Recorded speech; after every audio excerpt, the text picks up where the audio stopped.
Chris Hensley is a registered representative of Cambridge Investment Research, Inc., a broker-dealer member of FINRA SIPC, investment advisor representative of Cambridge Investment Research Advisors, Inc., a registered investment advisor. Cambridge and Houston First Financial Group are not affiliated.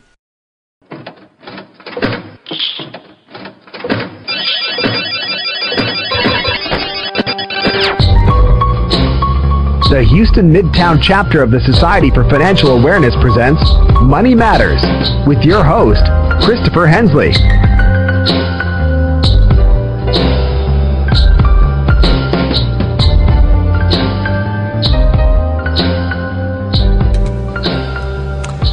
Good morning, everybody. You're listening to Money Matters on KPFT Houston.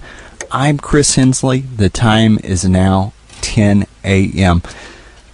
When Andy Raub was asked about his new book, The Encore Curve, why he wrote the book, he said, I want to help more people deal with the dual fears of outliving their money and losing their sense of purpose as they leave the workforce.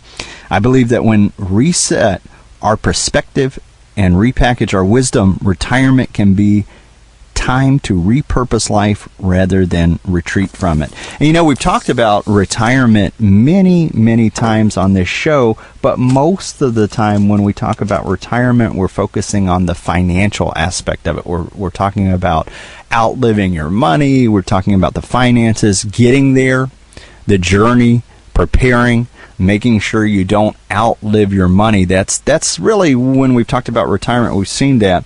What I like about the Encore Curve is that the focus is on the net. What's after that? What is the psychological side of it? What are things that we have to prepare for? So we're going to do a deep dive with author Andy Raub of his new book, The Encore Curve. So please keep listening.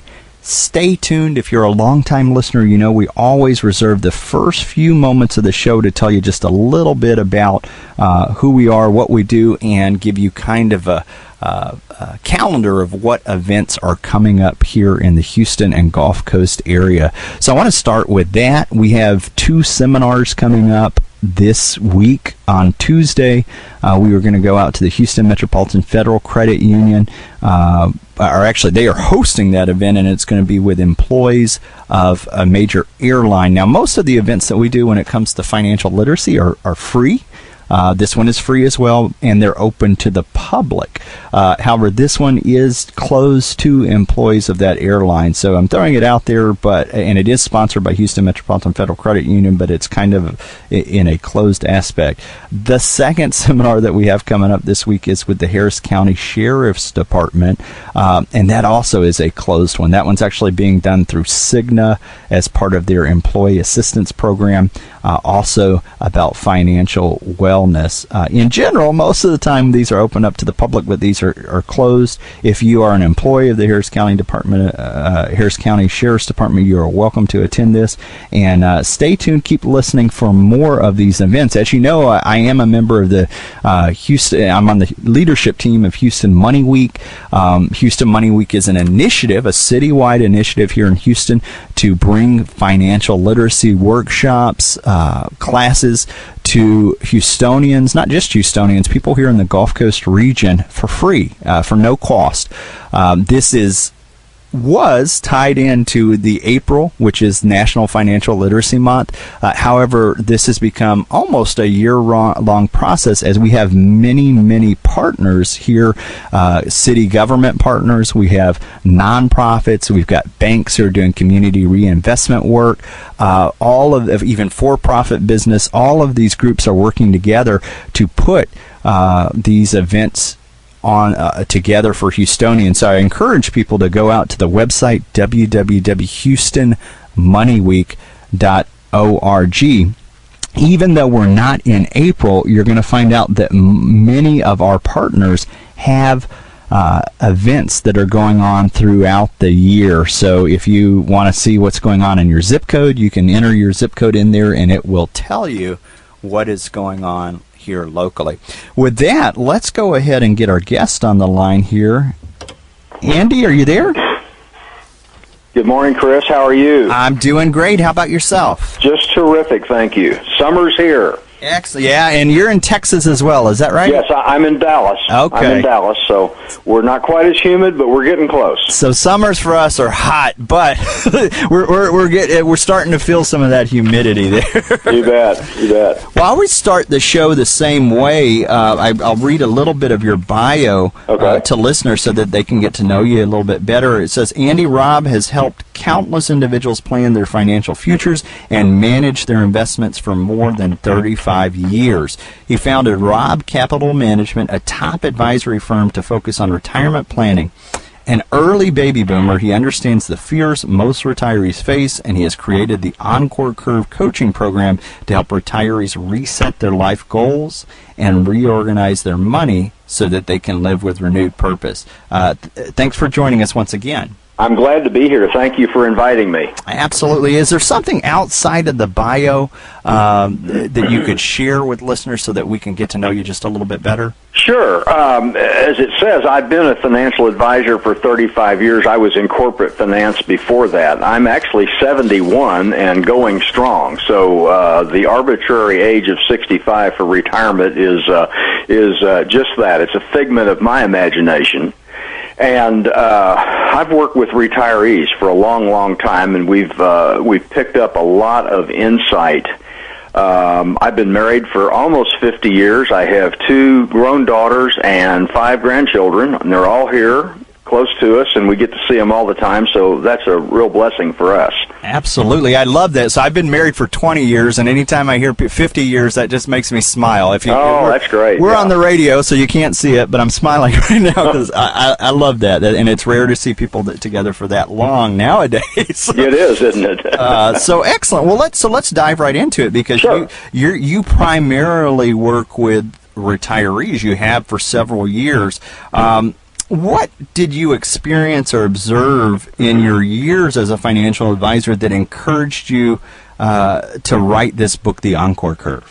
Well, I think there are 2 or 3 things, and I'm still in the middle of running my business as well as the Encore Curve.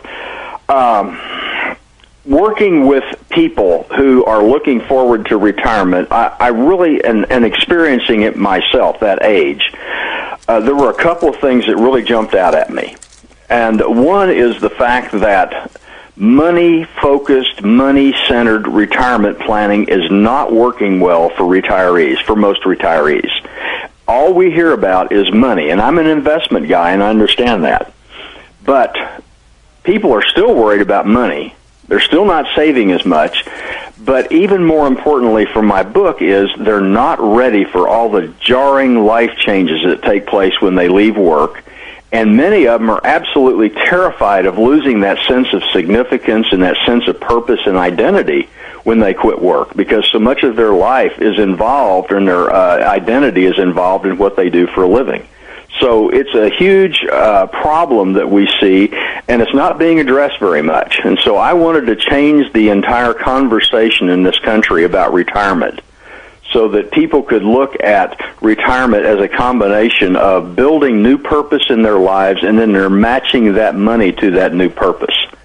So I love that. When I talk about money, sometimes I'll use the words biosurvival units, and it's the idea that money is neutral.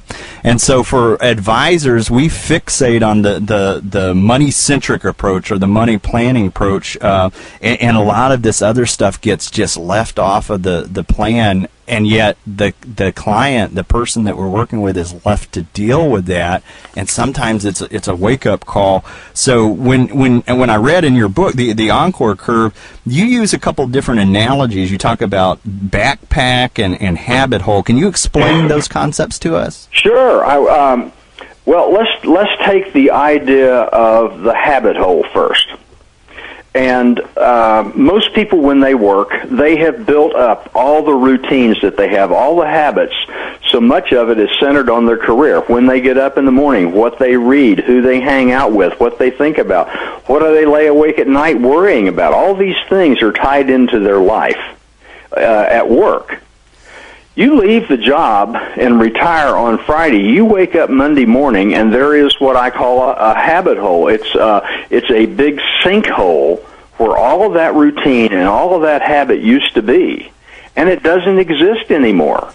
And what I'm finding is if people are not intentional about filling that hole up, because as you know, nature abhors a vacuum, it'll get filled up with garbage and junk, and it's kind of like eating junk food. And as I say, you'll wind up watching daytime TV in your bunny slippers sipping Merlot at 2 o'clock in the afternoon if you don't intentionally do something that moves your life forward. So that's kind of the idea of the habit hole, and that's what happens to retirees.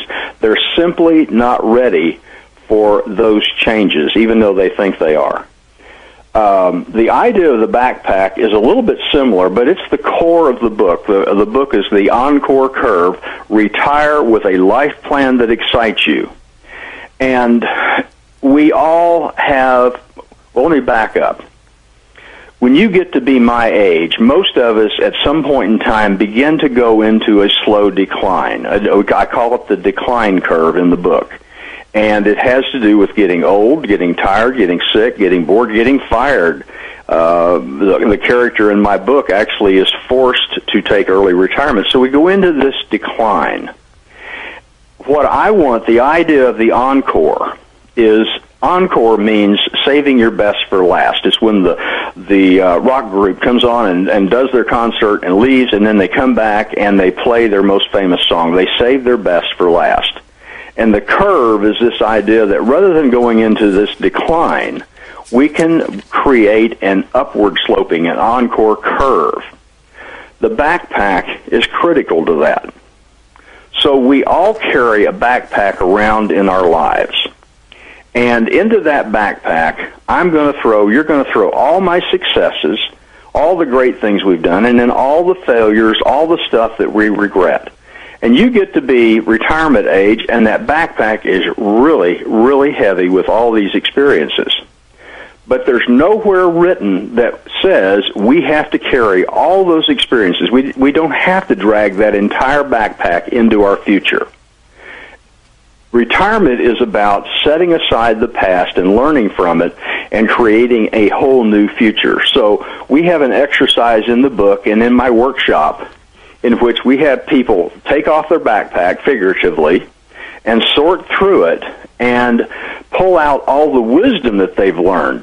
Because we each have, in our successes and in our failures both, there's lessons that we can learn. We have a process. We can relearn those lessons and review them and then repackage them into kind of wisdom that we can move into our future. Then we can leave the backpack over in the corner. If we want to come back and pick up all the junk and drag it into our future, we can. But, man, that's a heavy load to take. So that's the idea behind those two concepts.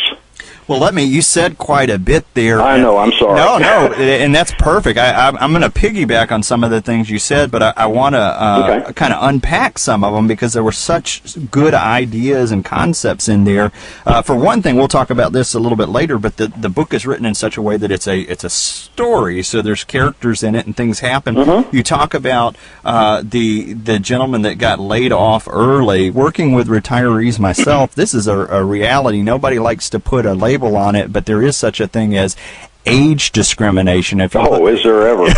And if you look at the people who are highly compensated, they've been there for quite a while. They've got the wisdom of being there for years. They have the experience. And a lot of times when companies go in, or institutions, schools, whatever it is, and they go back and they do these quote early retirements, they're looking to cut top-heavy salaries, but then it's that may not have been your choice, and you're put in that position. The other thing you mentioned, we talked about the habit hole. And some of these things were, some of my most successful clients, their identity was defined through their work. If they were executives, if they were key employees, that's kind of who they saw themselves as. And so there's almost this mourning period or this grieving period where they have to put that behind them. I love that idea of the backpack full of experiences where you talk about this as a reset, where you're telling them, you don't have to take everything with you. Go back and look at those experiences. Look at what wisdom you want to carry forward. But I like the idea of a reset, and I think that's very realistic realistic, and it's things that people are dealing with. Let's kind of sidestep there. Sure. What's the biggest difference between the concept of the Encore Curve and other life plans? What makes the Encore Curve unique? Well, excuse me, I have looked at a lot of the information out there, and I think there's two or three things. Number one, most everything in retirement planning, as I said, is money-focused first. And what I try to do is help people be purpose-focused and then reorganize their money to match their purpose and match their goals as opposed to money. The second thing is that it's not only a story in the book, it's also a workshop. It's a coaching program, if you will. So there are worksheets in the book where you go through a very specific step-by-step process to build this life plan. And it's one where I'm trying to give people tools to use that they can then replicate and use. And in fact, on our website soon, we'll have a workshop that people can enroll in. It's www.encorecurve.com. And you can actually go and sign up for that now. But so it's directed, it's very specific, it's not money-focused as much as it is purpose-focused, and then thirdly, it is designed specifically for retirees, although I'm finding a lot of other age groups like millennials really tie into this idea of finding my why or finding my purpose. So that's what sets it apart. I haven't found anything else that is this specific. Absolutely. Well, and let's dig just a little bit deeper on that, because you talked about finding our purpose. How does the Encore Curve help us discover gifts, passions, and just standards in life? One of the key ingredients to this is what I call a personal GPS. So we were in Pennsylvania last week. I did a TV show up there, and we were driving around completely lost until we turned the nav system on in the rent car, and it had a GPS system. And it showed us where we are, and it showed us how to get to where we want to go. We have helped, in the book and in the workshop, we help people design a personal GPS system that gives them direction and it gives them motivation or sense of purpose. And the GPS, the G stands for giftedness. What do I do best? What am I best at doing?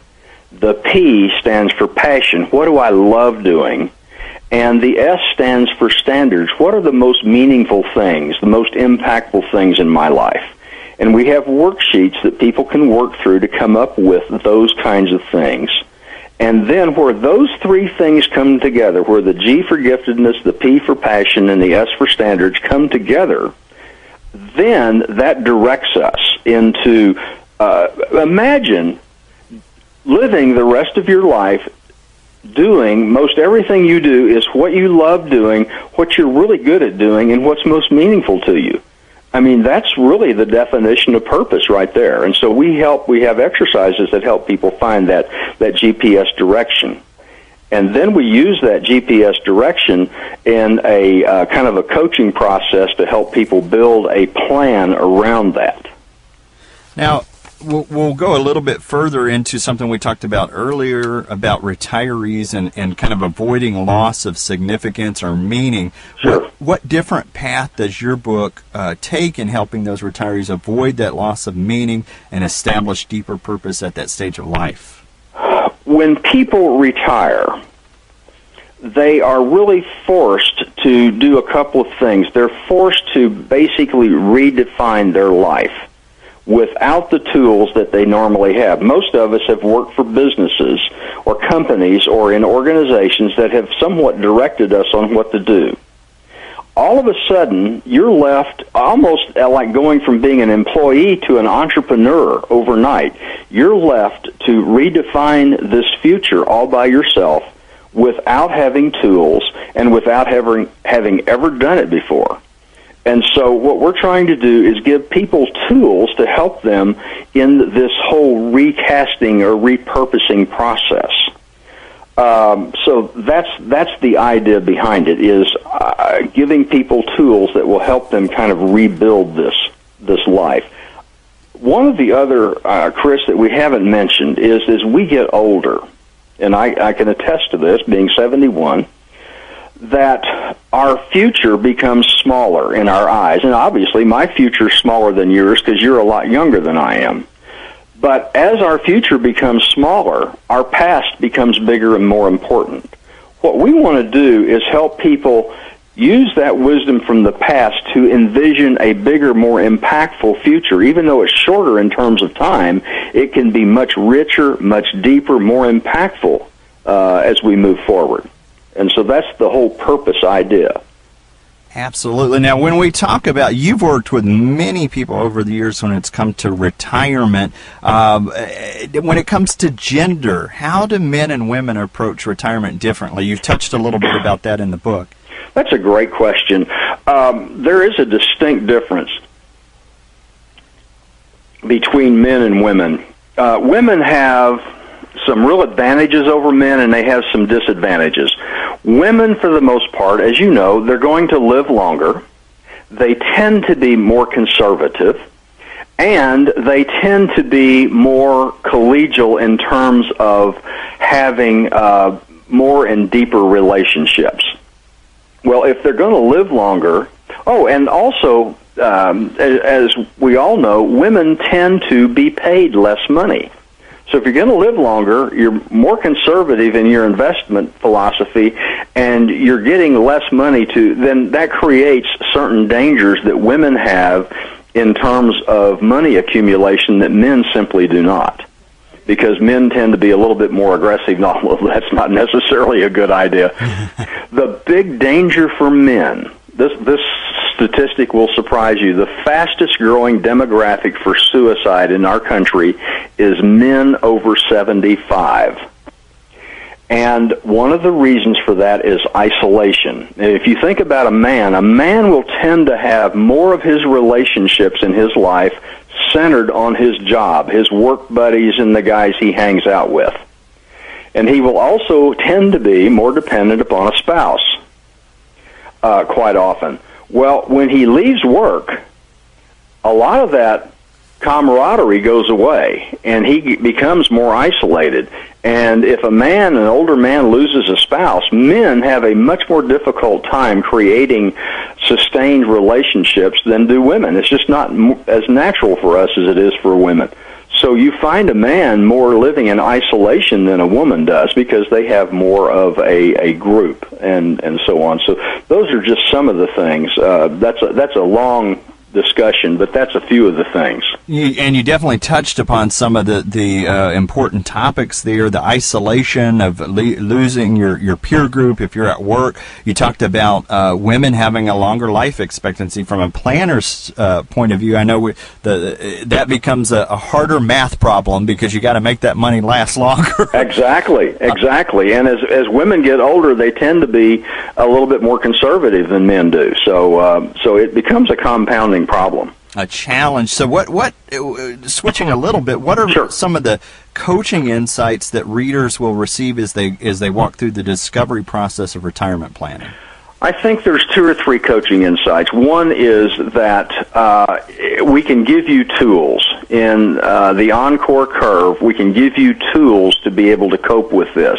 And it's not a one-size-fits-all. In a good coaching program, we have very specific tools that people can learn and they can replicate and move along if they want to spend the time.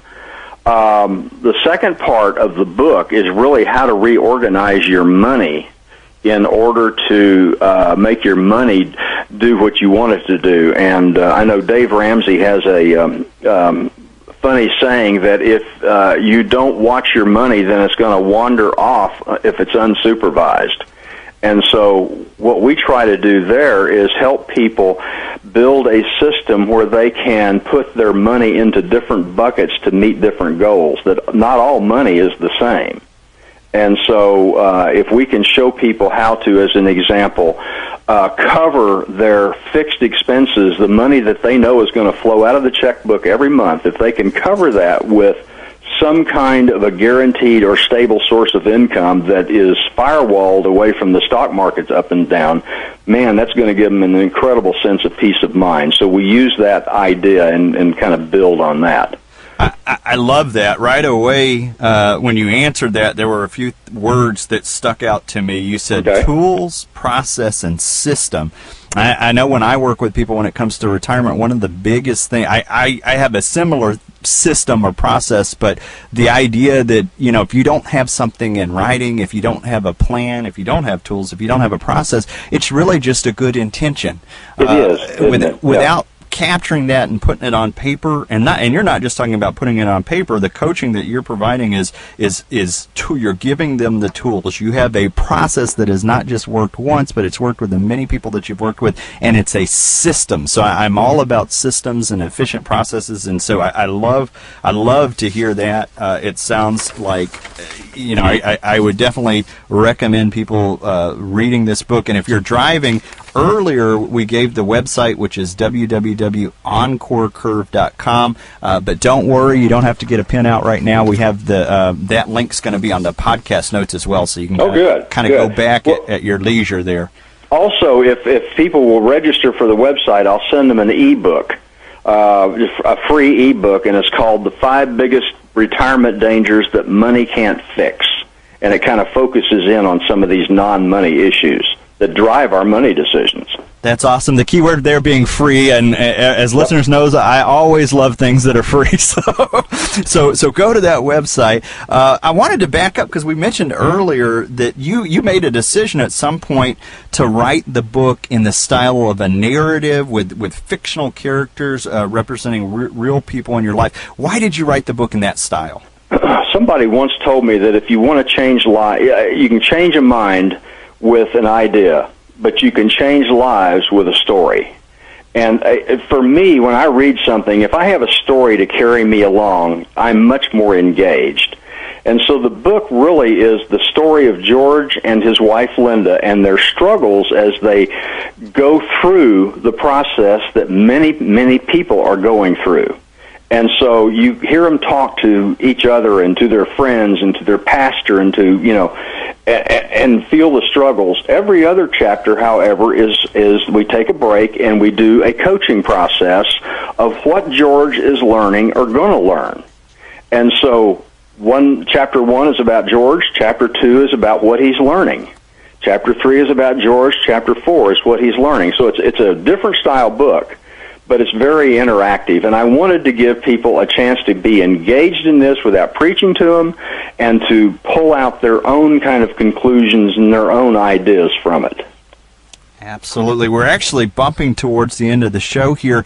Now, sometimes this is hard to do, but if you have to kind of sum up what you think the holistic takeaway for readers are of the book as they view the whole retirement planning process, what would you say that is? I think the summation is there are tools that we're presenting that will help you create something out of nothing. In other words, if you're entering retirement, even if you're 10 years away from it, the idea of planning and the idea of creating something out of nothing is an exciting concept, and we're giving you tools to be able to do that, and that's really important.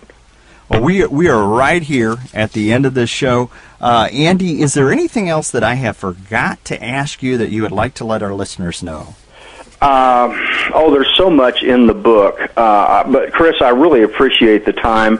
The book opened number 1 as a new release last week on Amazon, so it's certainly go to Amazon and grab it.